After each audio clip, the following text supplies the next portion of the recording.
Hi, everybody. I'm really excited about our next guest. But before I get into that, I just want to remind you guys what the Define Yourself show is all about. I'm Ellen Seidel, and I'm the CEO of the Seidel Method, and I'm very excited to welcome you to our show. And what we want to do in this show is have a conversation with a captivating, empathetic, and motivating individual. And this next gentleman definitely fits the bill. And these individuals possess the unique ability to tap into and uncover their extraordinary human potential and that of others. We aim to explore human potential at work and beyond from the perspective that prioritizes us as whole humans before we fill in the roles as employees, business owners, or fill in the blank. And without further ado, I'm going to do my little intro video, and then I'm going to introduce our guest.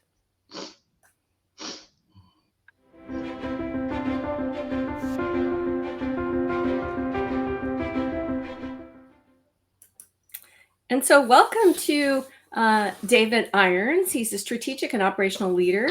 He was a startup and is a startup and turnaround and sales expert. He's a former CEO and COO of numerous tech companies. He was elected to public office for 14 years, a current real estate broker, and most importantly, my husband. Welcome, David. Good morning. I'm very excited about our conversation. I think we're going to cover a lot of territory, and let's just get into it. So our first question is, can you expand on a defining moment in your life that helped set your leadership philosophy in your private and public career? I have to reflect back to when I was 19, started college and had a job working at Nordstrom's distribution center in outside of Seattle, Washington. I had been there 3 days, and the warehouse was brand new. They had just built it, and it was 5 days old. And this very tall gentleman walked in who was exquisitely dressed in a three-piece wool suit, walked up and stood next to me and explained how this warehouse had been designed and built as a state-of-the-art distribution center. And it was not working as designed. And he then explained that he was John Nordstrom. Okay, intimidated. Then he explained that today was Tuesday and he was coming back on Thursday, and this warehouse would be running as designed. And the only question was, would I be here running it that way? What was interesting is there was 4 of us doing this job as a warehouseman. And I was the brand new kid. The others had been on the job anywhere from 10 to 20 years. And he walked up and talked to me, the new kid on the block. I believe because he thought that I was the most pliable and easily and probably led. He left. I then spent the next 2 days working very diligently to implement the warehouse the way it was planned to be having warehouse goods distributed. Well, he didn't come back on Thursday. He came back Friday morning. He walked in, looked around, and it was running as designed, and walked up next to me and said that, good job. And also, do you know why Nordstrom's has been successful all these years? And I said, no, Mr. Nordstrom, why? And he said, because we provide a high quality product at a fair price, and don't you ever forget it. And walked away. Was there the third part of it too, right? The unmatched customer service? Yes, actually, yeah. It was quality product, fair price, and unmatched customer service. Right. Yeah. And actually, and really, if you look at whether you're business and private sector, your independent contractor, or your public sector elected official, that can be implemented, and it had a great impact on me. And done 3 startup companies in my life, and I used that concept and method in all three, and I had great success. That's amazing. Okay. So you sort of already answered about Mr. Nordstrom. That's crazy. Do you have any more stories that you might want to share about his philosophy since it had a positive impact? Yeah, the Nordstrom family very much believed in empowering their employees, and I learned that they had a profit sharing program. The way I learned out about it was because we were loading semis, and we had 1.5 semis full of goods to be shipped out to one of the stores. And the lead warehouseman, I was talking to him and I said, well, let's go ahead and order another tractor and send out both of the trailers today. And he said, no, that's a waste of money. And I said, well, what? Why wait till tomorrow to fill the other half and then send it? And he said, because that will cost me money from my profit sharing. By Nordstrom making less money on that trailer, it'll cost me money. So no, we'll hold it and ship it out tomorrow. And that also had a great impact on me as far as how do you empower every person in the organization to care about the bottom line. I successfully implemented a profit sharing program in my last business, and it did just that. It empowered every employee to be actively engaged in caring about the bottom line from top to bottom. That's a wonderful segue then to this question. Maybe you can elaborate on some of the startup companies that you were in and kind of what the lessons were that helped them, and whether or not you were successful in all of them. Yeah, I've done 3 technology startup companies. First one was a cable TV company. We had a great focus on quality service and customer service. If a customer called in the morning, we would be there by noon. If they called in the afternoon, we'd be there before the end of the day. And that was a guarantee we had. And we actually provided a quality service at an affordable price again. And we consistently, as a small cable TV company, would go head to head with some of the biggest cable TV companies in the world. And virtually every time we did, we ended up winning out the clientele, basically the customers, because of the quality service, the price point we were at, and they simply could not match it. Yeah, cable TV doesn't really equate to high customer service in my mind. I don't know if that's true for other people. Well, that's why when we ended up being an overlap area with Viacom at the time, one of the world's largest cable TV companies, and we built out the same area. Customers had a choice, and it was real simple. We would get 90 to 95% of all the customers. Every 90 to 95% of all the people that signed up for cable ended up signing up with us.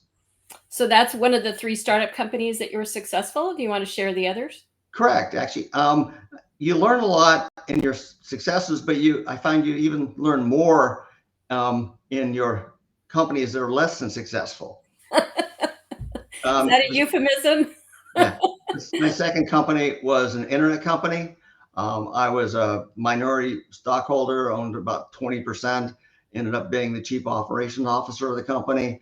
And I found that as much as I helped to try to rewrite the business plan and steer us in a good direction, we had a fundamental flaw. And the fundamental flaw was there was a belief that if we just sold enough volume, we could make up for losses.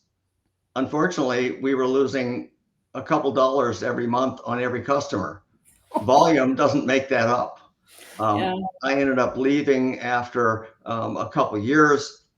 Unfortunately, a year and a half later, they ended up not making it. They went bankrupt. So that I've been very involved in the John Maxwell team, and he says that there's a law of the lid, and certainly this was something I had to learn. I think you and I are both D's in the DISC profile, and that is that we'll just work harder, but eventually it dawned that there's not much I can do about leadership that has a lid on their perspective, or And then that transfers to my ability to move the needle in an organization. So it sounds like that's a good example of your situation. And so you took that learning into your third company. Tell me more about that. Well, we started a internet telephone company in a niche area that we found was underserved, and that was the convention center industry. We went into convention centers, would sign a long-term contract, normally 3 to 6 up to 10 years long. We'd rewire the entire building for cable TV, internet, and phone, and provide services throughout that building. And as part of the contract was, we were a monopoly. So if actually someone wanted internet, they or phone or such, the conventioner needed to come to us, because I had a major investment in hundreds of thousands, if not millions of dollars in infrastructure, as far as equipment, cabling, personnel, sales efforts. And so we had to have it fairly tightly controlled. But again, by implementing John Nordstrom's vision, we were very successful, including with some of the biggest companies, from Microsoft to Costco, who used our facility. Probably Microsoft was one of the most telling. Bill Gates had a big rollout of a software, and he had stood on stage and pushed a button, and they were supposed to download this software to hundreds of computers and all go poof and work. Well, it was not at our convention center, and he did it, and instead the network failed and the entire system crashed. Oh no. Well, a little over a year later, they were going to do a similar rollout with another new product, and they started searching around and they wanted to see if they could find a convention center with a network that would support it. Well, I made a bid, and they ended up coming and talking to us, and I said, I believe, the fastest network of any convention center in America. And they said, well, what equipment do you use? And I told them the manufacturer and some specifications, and they said, well, we're not familiar with that. Can we have a couple to take back and test in our lab? And I gave them some of our equipment, some switches, and they took them back and tested them, and then got back in touch with me. When they did, they said, you're right, these are faster than any switch we've ever tested. This is great. We've never heard of these. And I said, well, they're throughout my entire network in the Washington State Convention Center. They then proceeded to sign a contract with us, and they brought that show with Bill Gates to the Washington State Convention Center. Bill Gates stood on stage, pushed the button, all the downloads worked, all the computers popped, and the software went on, and then they had hundreds of people could play with the software. And that was the whole PR piece. When it was all said and done, the convention, with that convention, the Microsoft staff came back and talked to me, and they said, okay, we had a server on your system monitoring to make sure it worked. Well, I said, I understood that. And he said, how did you end up with a performance level higher than we did in our test lab? And I said, well, that's what you pay me the big bucks for. They smiled and said, you're right. And then they proceeded to sign a 3-year contract and brought 3 conventions to the Washington State Convention Center for the next 3 years. And they spaced them out. And so we just signed a contract for 9 conventions. Wow. Yeah. So I remember that failure with Bill Gates. I probably worked for Microsoft in those days. It was the failure that went around the world. Yeah, it was on like the front, equivalent of the front page of the newspaper. So that's really exciting. So I know that you had I want to get to some of your other success stories at that company, but you also have told me about your philosophy for encouraging, for hiring the right people, and you have to define what that looks like, and then encouraging them to continue with their, learning. So maybe you can share a little bit about that, because I think that very much fits the program goals. I find most individuals want to continue to grow. And people in technical field, especially IT, very much have a thirst for, most people have a thirst for knowledge. Well, I found that my staff, I need to have them that had quality communication skills because they interacted with customers almost every day. As a result, I hunted for people that had the aptitude to learn technology, but had the skill set of a quality customer service interacting. And actually, what I did is I frequently would hire someone with minimal technical skills, but had excellent communication skills, and then would train them up. And within 6 months, I not only had a very, very competent technician or engineer, but I had someone that was also excellent at communicating with our customers. Also, I mentioned that the fact that most individuals want to grow. So I put a plan in place that every employee that was in a technical field could actually go back to school. And I would pay up to $6,000 a year for you to go back to school. Now, this was back in the 90s. So it was a pretty good chunk of money. Yeah, that's $10,000 in today's dollars. It wasn't cheap. Yeah. But they had to sign an agreement with me. They would go back. If they went back to school, I'd pay for it. They had to complete the class.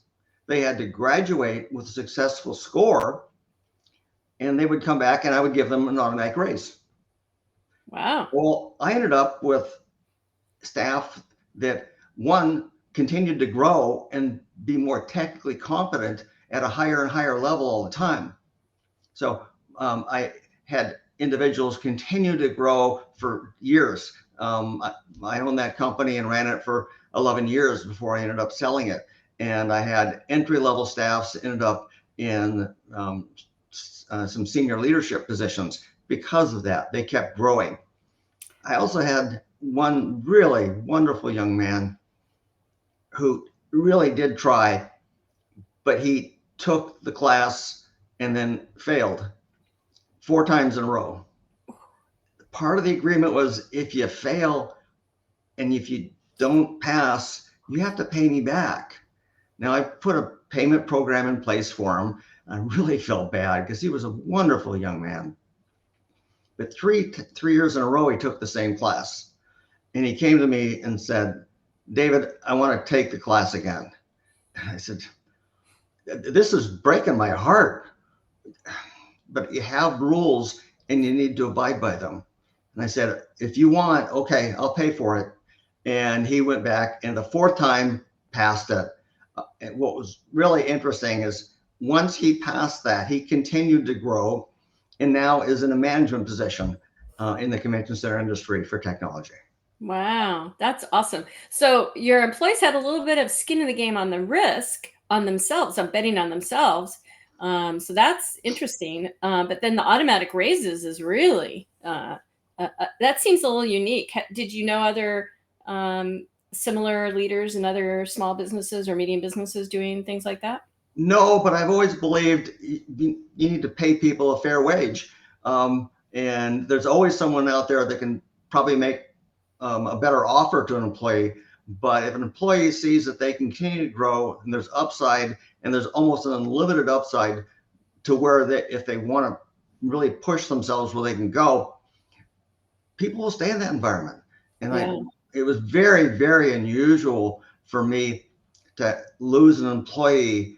Normally it was a family matter or they were moving out of the state or something. It wasn't because they wanted to just change jobs. Yeah, I remember at Microsoft, I think, and maybe it's more Costco, but the idea of having a technical track where you could continue to earn equivalent to a management track was, something that was becoming more, familiar, common, I guess is the right way. And so it sounds like you were kind of on the bleeding edge of doing that. So tell me, you had a couple other really interesting scenarios with customers, like how you won the Boeing contract, and then there was another customer service and how you handled that. Do you want to share? Actually, Boeing was going to rewire their 747 plant in Everett and tie all their technical equipment, their computers and their automatic, well, they had a machine that built the 747 wing, an entire wing. It was totally automated. And they're going to tie all the computers together so the computer could control this. And they needed to install 15,000 feet of cable. The 747 plant at the time in Everett was the largest building by cubic feet in the world. I remember they talked about when you went on the tours that they had their own weather pattern in that building because it's so big. Really, they have to control the humidity and such because they ended up with fog and such inside. Crazy. Well, it's long enough and wide enough and tall enough so you can have a half dozen Boeing 747s in a row moving along an assembly line. Wow. Now, it moves very slowly. But I looked at it and realized that trying to wire these buildings while people were working was going to be a nightmare because you had technicians and engineers and equipment and lifts moving equipment around all day. And then realized that, you know, if I did this work at night, the place would be quiet and I could have total access. So I talked to my staff and said, okay, I'm going to bid it this way. Are you willing to do the work? There'll be a bonus if we can complete on time. And they unanimously said yes. So that's the way I bid it. The Boeing in-house construction company challenged our bid because we were 40% below them. And they were more than embarrassed. Well, Boeing came back to me and said, why do you think you can do it for that? I said, it's real simple. I have a bond. My bond is there. If I fail, take it. I'm licensed and bonded. I'll do the job within the budget, or you can have my bond. And they said, okay, do it. And kind of dared me. So we did. And much to their surprise, I showed up the first day at night. And we had our passes and the security let us in and we did it. And we ended up completing the project ahead of schedule, under budget, everything proofed out. And then I met with the head of the Boeing contract division as far as for outside contractors. And he just shook his head and smiled and says, our guys never thought about working at night. He said, when you showed up, I realized what you were doing.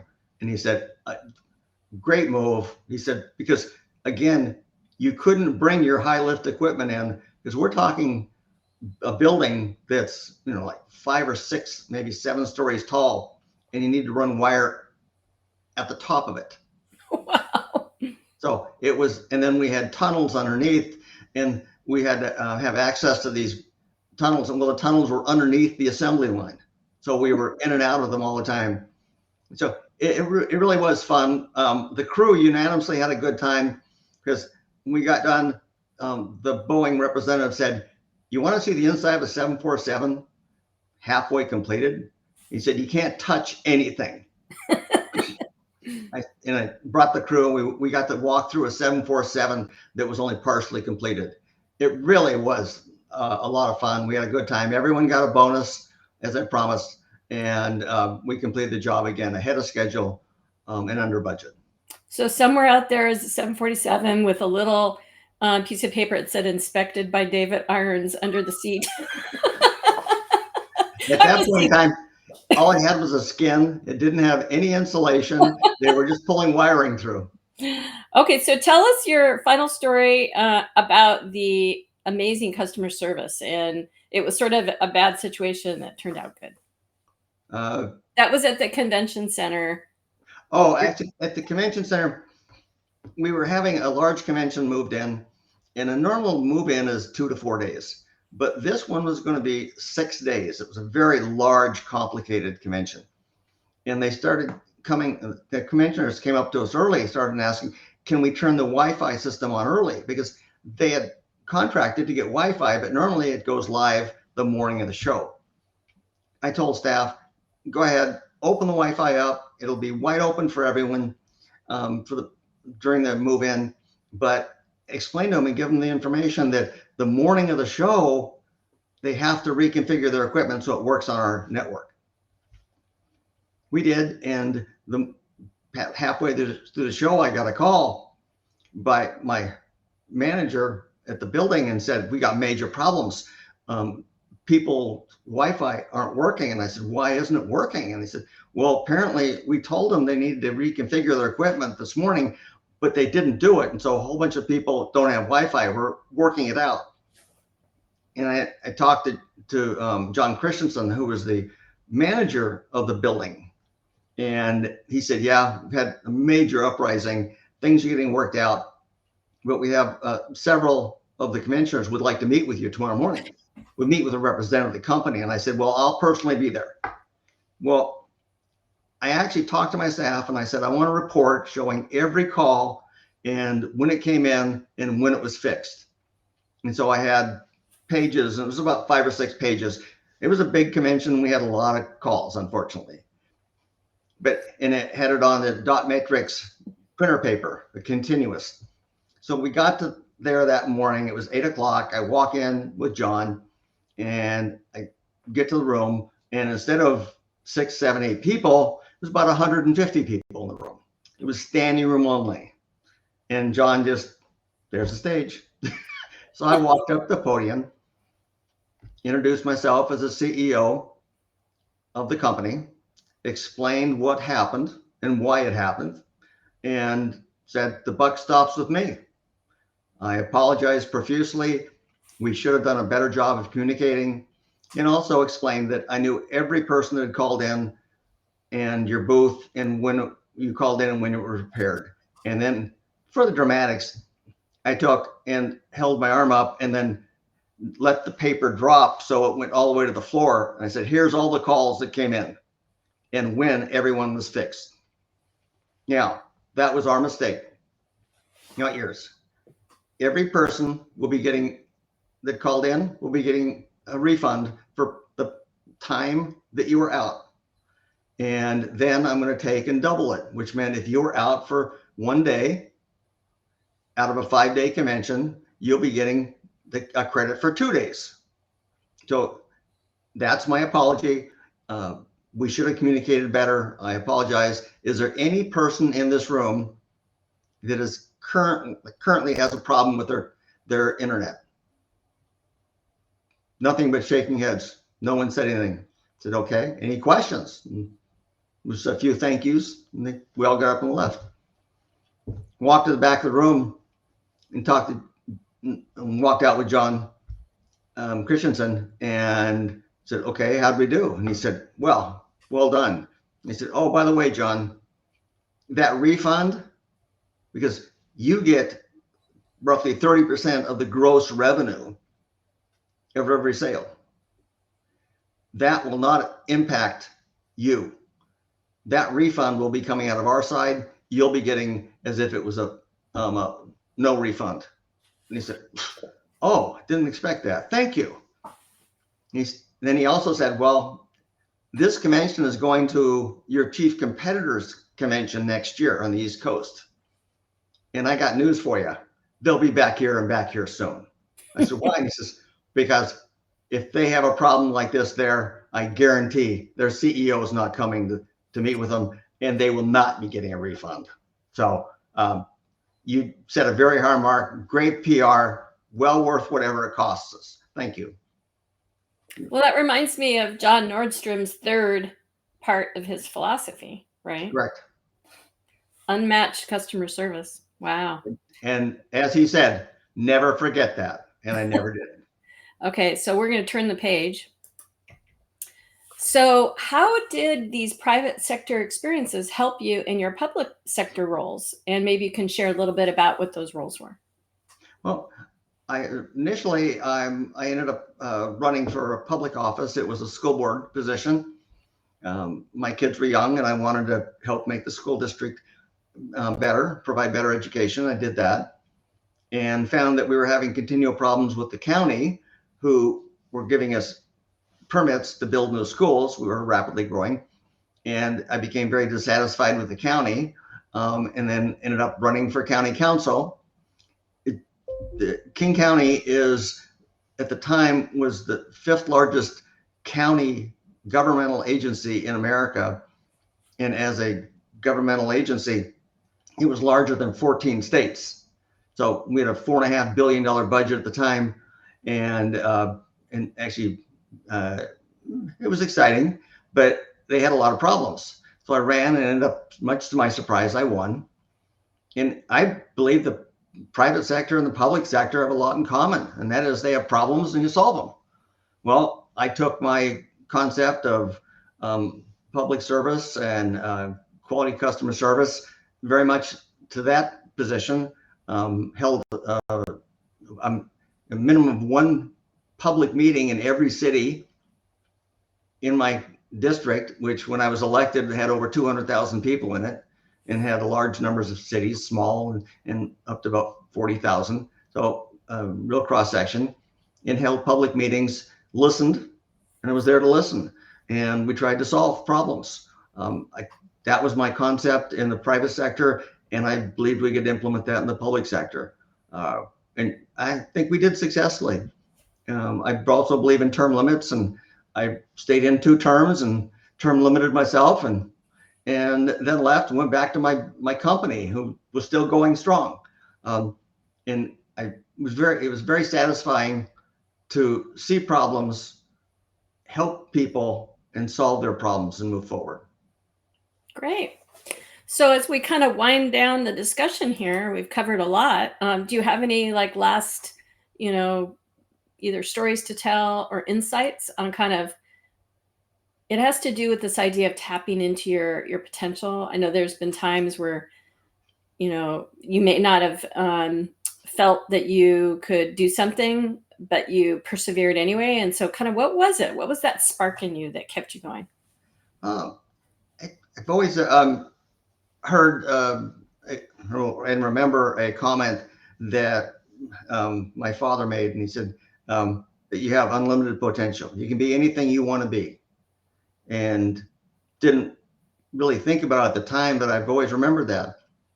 And even if you don't have the degree, which I don't, I ended up with 4.5 years of college, and I'm that close to my degree in math and economics. And I got business, and I got busy in business and never got back to finish it. But that's an education, and your education never stops. And actually, if you have a set of visions and kind of policies and such to drive you, there's nothing that you can't succeed in. And one of my favorite sayings is, the impossible just takes a few minutes longer. Well, I think just to bring in one more story, and I know we didn't talk about this, but just, you grew up in Alaska, and then part of you, I think, leaving college was to work on the Alaskan pipeline, right? Which was very dangerous and lucrative, and kind of an interesting opportunity at the time. But I mean, explain kind of that, rugged, environment and what you did, because some of those stories are incredible. Well, actually, the Alaska pipeline, it was just starting when I was going to college, and between my last 2 years, I went up to Alaska, which I had lived in when I was young. I was working on some fishing boats and such, and actually I got a call, much to my surprise, I'm 22, from someone I went to grade school with. And anyone that knows Alaska understands maybe the biggest state in the union, but the entire state's a small town. And I got a call saying, David, the Alaska pipeline's going on up here. And you gotta remember, this is 1975. And he called and said, starting wage is $54,000. Well, I'm a kid who's 22 years old, going into my hopefully last year of college with a semester to go to get my degree. And he's telling me I can start a wage of $54,000. And I told him, I said, I think the plane lands in Anchorage at 3:30 tomorrow. I'll see you. He said, I'll meet you there. And so I went up and worked on the Alaska pipeline. It was exciting. It was unique because we were working 7 days a week, 12-hour days. We wouldn't get any time off unless it was weather related. And you worked in the summer, it wasn't too bad, but I worked in the Arctic during the winter, and it was 30 below. Coldest I ever worked in was chill factor of 135 below. And that was a very, very cold, unique environment. Doesn't matter how much clothes you have on. At 135 below, it was a 60-mile-an-hour wind. You felt like you were in your bathing suit. I just did the math because I always like to figure this out. $54,000 a year in 1975 is over $300,000 in today's dollars. That's why it didn't take me long. When I left, I left I was actually managing a group of individuals who did maintenance on heavy equipment, cranes, dozers, front end loaders, and I was making $114,000 a year as a 24-year-old kid. Again, I had a set of goals of having so much money in the bank. Once I had the money in the bank, I packed up my tools and said, this was my goal. My goal was to give myself a nest egg to start with, to give myself a head start in life. I did.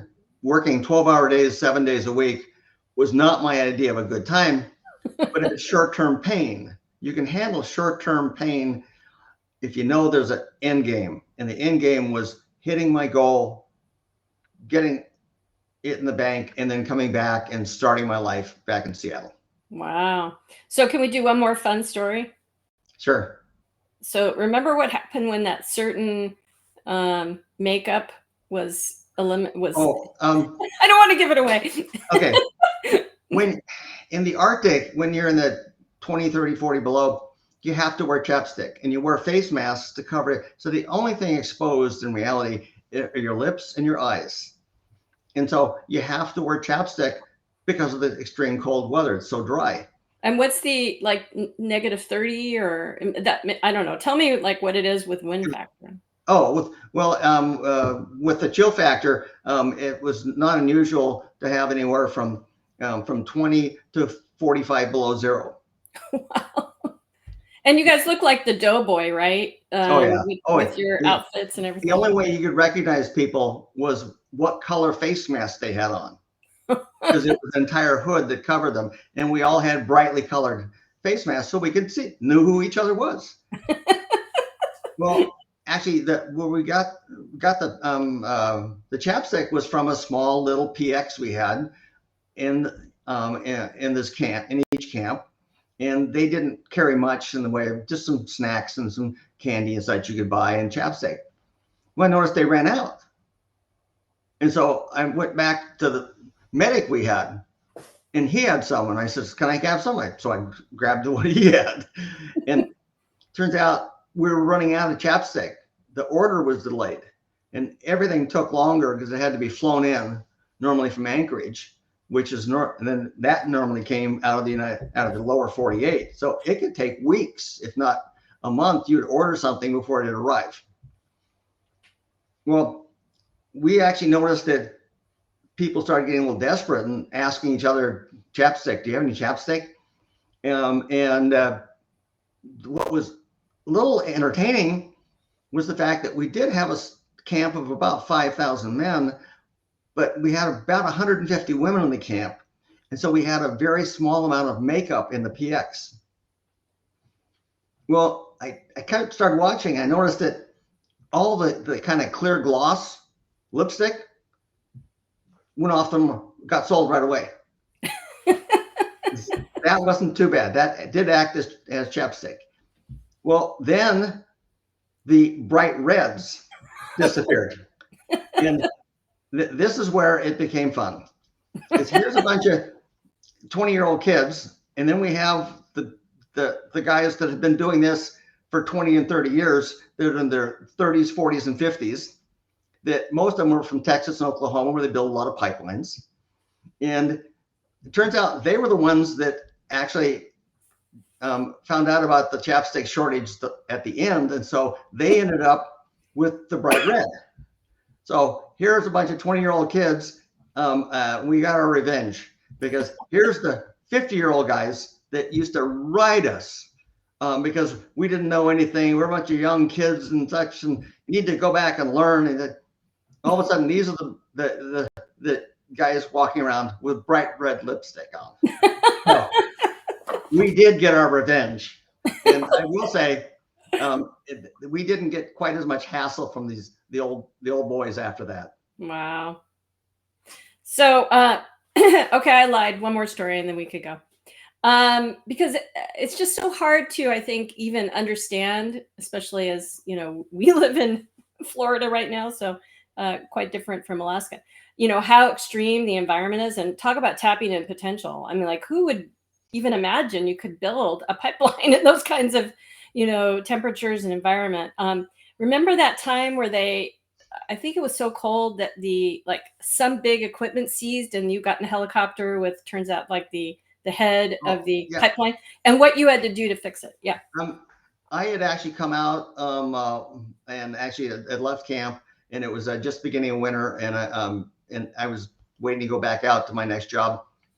Got a call and saying there's a island, and it's called Ice Island, and it's on the ice pack, and it's out north of Point Barrow, and they have a crane there, and the crane is critical to maintaining the island, and they're drilling on the ice pack, and it will be the first American company ever to drill.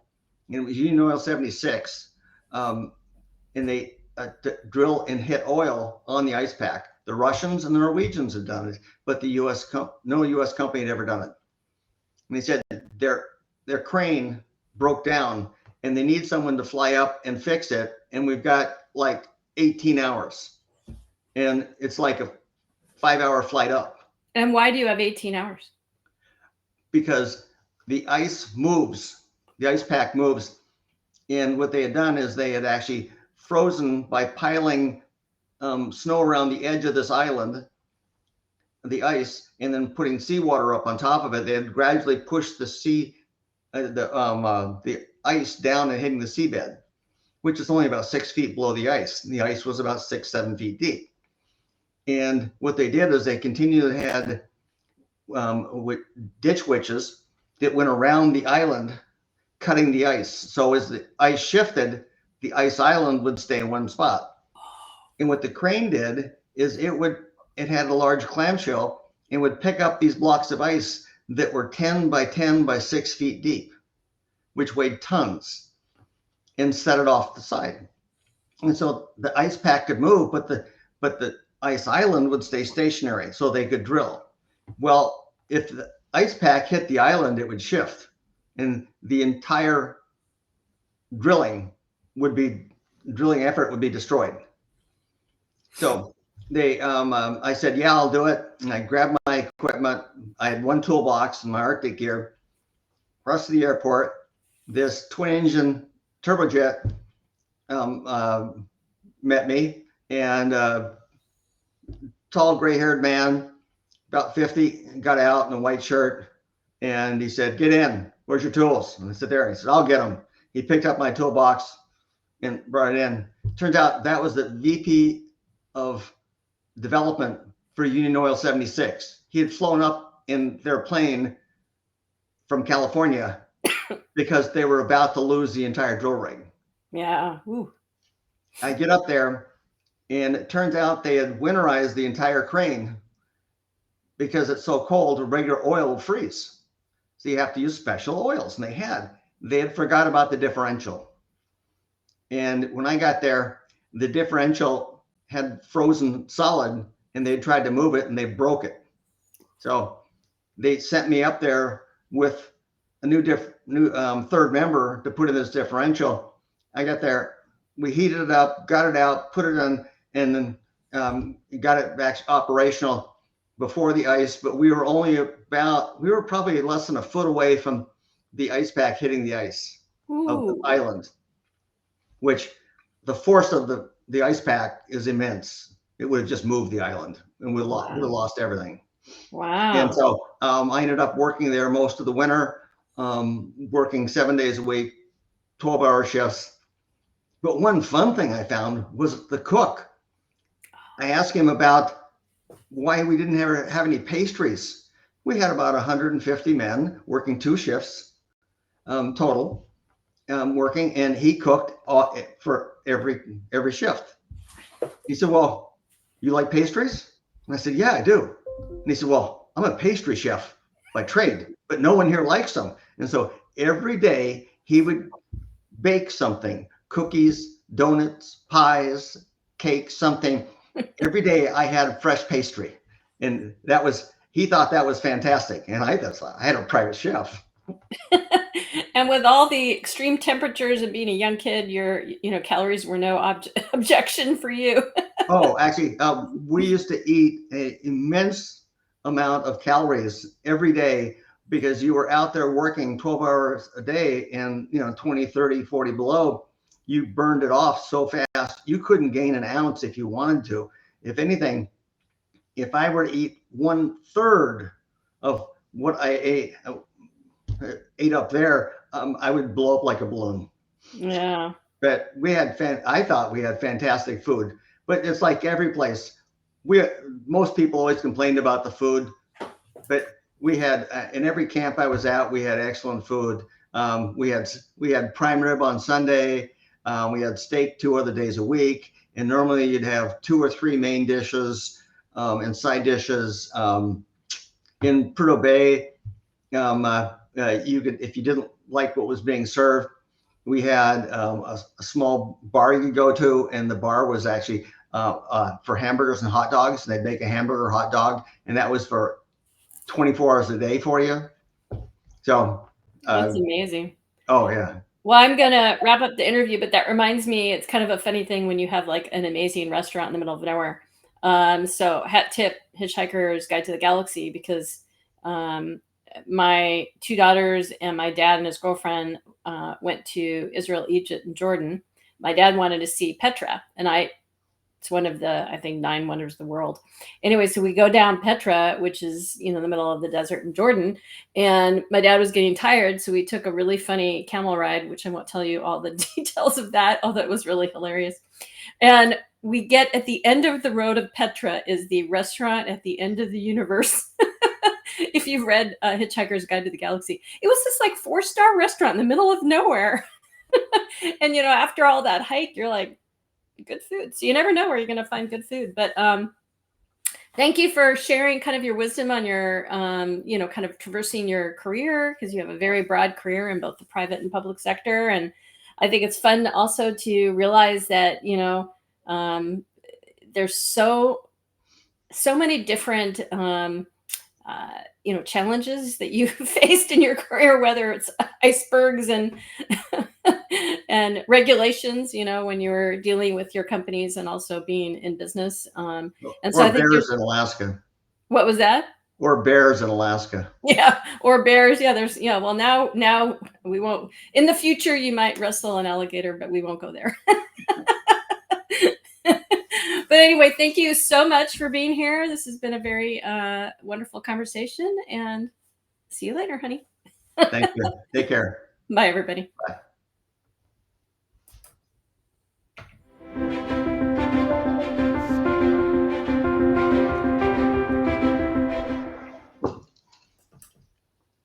And thank you. And for those who want to reach out to David Irons, he's out on LinkedIn, and say hello if you have any real estate needs in the Florida market. He's also here to help.